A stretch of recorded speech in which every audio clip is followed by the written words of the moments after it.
Welcome to Fox News, the region's only local news at 5:30. I'm Heather Sahr. The defense has begun telling its side of the story in the child sex abuse trial of Jerry Sandusky. Turning to weather now, as we have been promising all week, most of Texoma enjoyed a cool Friday in the 70s. Let's head over to Tom Hale for a look at the maps. Tom. A Garvin County man accused of murdering two Pauls Valley residents waived his right to a preliminary hearing this morning. Even though it's raining, that's not scaring off anyone. We would be happy to help you unload toys out of your car if you don't want to get out. Good evening and welcome to Fox News at 9. I'm Heather Sahr. First on Fox. The governor of Oklahoma made a stop in Ardmore today, signing a bill that could potentially bring in millions of tourist dollars to Lake Murray State Park. 3 television networks are taking on Dish Network in a battle over an ad-skipping digital video recorder. In North Texas, nearly 35,000 people were without power this morning after last night's wind gusts. Coverage begins here on Fox at 6:30 and kickoff is at 7. For the matchup between the Texas A&M Aggies and the Oklahoma Sooners. The House of Representatives has voted to hold Attorney General Eric Holder in contempt of Congress. If you haven't made it to your holiday destination, or if you're expecting visitors, you may be wondering what Mother Nature is doing for the Christmas holiday. Martin Luther King Drive in Denison was shut down for about half an hour this afternoon after a 2-vehicle accident. Authorities are asking for the public's help tonight, looking for an inmate who escaped from a Texoma prison. Before we leave you this evening, here's a message from some of our troops overseas, sending holiday wishes back to their families here in Texoma. Texas Governor Rick Perry wants to keep guns in the hands of Texans, even allowing them in some schools. With the fiscal cliff averted, what does it really mean for the average person? Nicolette Schleisman went out today and talked with a local financial advisor on how the deal may affect you. A grieving father refuses to back down 2 years after both his daughters were murdered at a home just outside of Sherman. Larry Ballou holds a memorial for his daughters Misty and Cassandra Ballou 2 years to the day after their gruesome murder. Ballou says even though 2 years have passed, the pain is still fresh. I'm not letting this die. This was the only 2 kids I had on the face of this earth. So I'm not letting it die. Cassandra was also pregnant at the time of her murder. Another man, Brian Ritchie, was also killed in that same home 2 years ago before it was set on fire.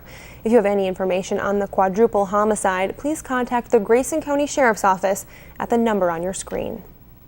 Troopers say they're currently looking for a vehicle that may have been involved in an accident last night that killed an Ada High School football player. 18-year-old Cody Johnson was riding his motorcycle around 7:30 on Highway 3 West when troopers say he may have hit a stock trailer being pulled by a pickup.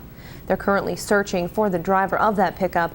OHP Captain Ronnie Hampton says they don't believe the truck driver realized he was involved in the crash. Ada's athletic director Mike Anderson says Johnson was more than just a starting football player. He was a great person and friend. We'll hear from Anderson coming up on Fox News at 9. Israel is preparing for a possible ground invasion of Gaza after Palestinian militants launched hundreds of rockets into Israel today. The rockets targeting Tel Aviv, killing 3 people and setting off air raid sirens as Israelis ran for cover. The battle is now escalating a day after Israeli forces assassinated the chief of Hamas. The militant group says 15 Palestinians were killed in that attack and more than 100 injured. Israeli commanders say they targeted the chief as payback for the rockets fired upon Israeli towns. Dozens of Israeli tanks and soldiers are now moving into place near the Gaza border. White House officials say the U.S. supports Israel's right to defend itself and said Hamas needs to stop its attacks on Israel for tensions to ease. A series of hearings are underway looking into the attack on the U.S. consulate of Benghazi. Fox's Craig Boswell has more from Washington. President Obama is touring New York today to see some of the hardest hit areas still struggling to recover from Sandy. The storm swept through the Northeast, killing more than 100 people and leaving millions without power. A lot of work remains. Thousands are still without power. Tens of thousands are homeless, and many more are trying to pick up the pieces. Mr. Obama will take an aerial tour of parts of Queens and Brooklyn before meeting with families on Staten Island. The U.S. Justice Department reached a record settlement with BP and victims of the Deepwater Horizon oil spill. The company will pay $4.5 billion in government penalties associated with the 2010 explosion on board the Deepwater Horizon oil rig. Attorney General Eric Holder was in New Orleans to make the announcement. BP CEO Bob Dudley also issued a statement saying it apologizes for their role, and today's resolution shows they accept responsibility for their actions.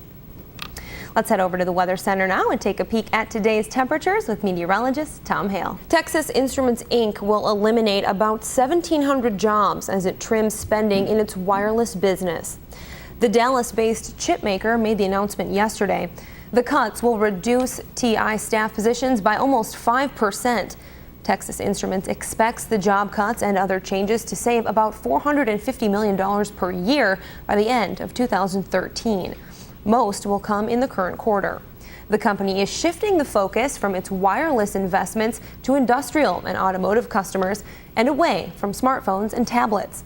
TI had nearly 35,000 employees at the end of 2011. A representative from the TI headquarters in Dallas says she doesn't know whether the Sherman plant will be affected by the layoffs. Job-seeking veterans showed up to the first annual Red, White, and You job fair today. It's a way for struggling veterans to get back on their feet. Stephen Powell joins us in the studio with the story. Stephen. One Sherman neighborhood has seen an increase in car burglaries. Sherman police say early yesterday morning they were called to the 1500 block of Creekside Drive where someone had seen a female breaking into a vehicle.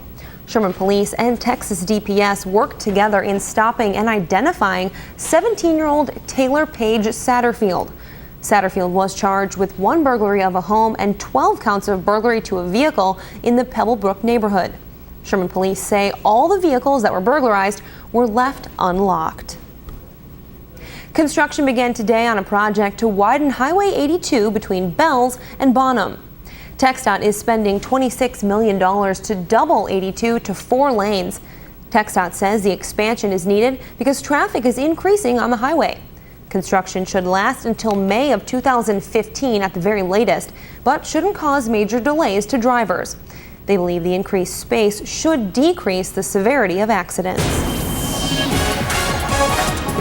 Just ahead on Fox News at 5:30, find out why Twinkies may become a thing of the past.